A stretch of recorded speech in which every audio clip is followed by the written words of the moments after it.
और इजरायल के PM Netanyahu ने वॉर कैबिनेट के साथ बंधकों के परिवार वालों से मुलाकात की है। इस दौरान नेतन्याहू ने सभी के परिवारों को आश्वासन दिया है कि जब तक सभी बंधकों को वो वापस उनके घर नहीं पहुंचा देते हैं और गाजा से हमास का आतंक खत्म नहीं करते तब तक वो रुकेंगे नहीं। 7 अक्टूबर को हमास ने इजरायल पर हमले के दौरान करीब 240 इजरायल के नागरिकों को बंधक बना लिया था। इजरायल ने अपने लोगों को छुड़ाने के लिए पूरी ताकत झोंक रखी। इजरायल की सेना जमीन पर उतरकर तो बंधकों को ढूंढ ही रही है। साथ ही खबर है कि कतर की मध्यस्थता के जरिए भी हमास से बंधकों के मुद्दे पर बातचीत तेज हो गई है।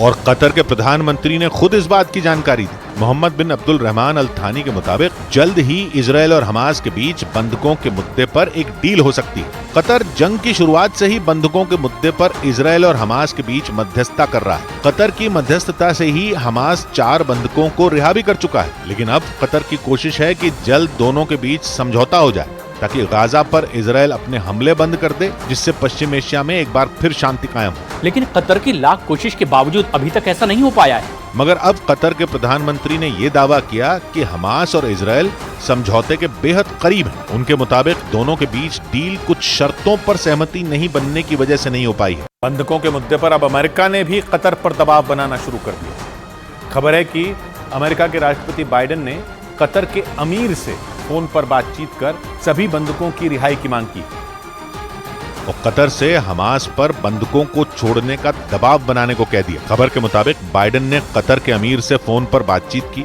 और इजरायल के 240 बंधकों की रिहाई की मांग की। ऐसी खबरें सामने आ रही हैं कि हमास इजरायल के 50 लोगों को छोड़ने के लिए तैयार है, जिसके बदले उसने इजरायल की जेलों में बंद अपने 150 कैदियों की रिहाई की शर्त रखी है और साथ ही वो 5 दिन का सीज फायर भी चाहता है। इतना ही नहीं, बताया गया कि हमास महिला बंधकों को छोड़ने के लिए तैयार नहीं है। हालांकि उसने बच्चों को अपनी कैद से आजाद करने की बात जरूर रखी, लेकिन इजरायल ने भी साफ कह दिया कि ऐसा नहीं हो सकता। हमास को महिलाओं और बच्चों दोनों को एक साथ छोड़ना होगा। हालांकि खबर है कि अपने दुश्मन हमास के साथ समझौते की बात को नेतन्याहू ने सिरे से खारिज कर दिया और साफ कह दिया कि गाजा में तब तक हमले जारी रहेंगे जब तक वहां से हमास का नामो निशान नहीं मिट जाता। रिपोर्ट के आधार पर पैलेस्टीनियन अथॉरिटी ने इजरायल पर चौंकाने वाले आरोप लगा दिए।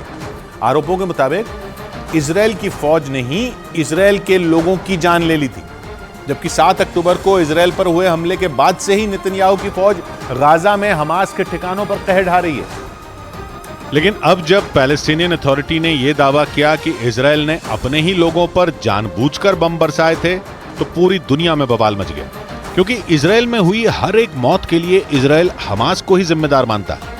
लेकिन पैलेस्टीनियन अथॉरिटी के मुताबिक हमास को क्रूर दिखाने के लिए इजरायल ने उसके खिलाफ साजिश रची थी और 7 अक्टूबर को किबुत्ज रईम इलाके में सुपरनोवा म्यूजिक फेस्टिवल के दौरान इजरायल के उस हेलीकॉप्टर ने अपने ही लोगों पर बम बरसा दिए थे, ताकि दुनिया के सामने हमास को एक विलन के तौर पर पेश किया जाए और यह दिखाया जाए कि हमास के हमलों में इजरायल को बहुत ज्यादा नुकसान हुआ, क्योंकि इजरायल को यह बात बहुत अच्छे तरीके से पता थी कि जब वो गाजा में हमास पर भीषण हमले करेगा तो उसकी राह में कई देश रोड़ा बनेंगे।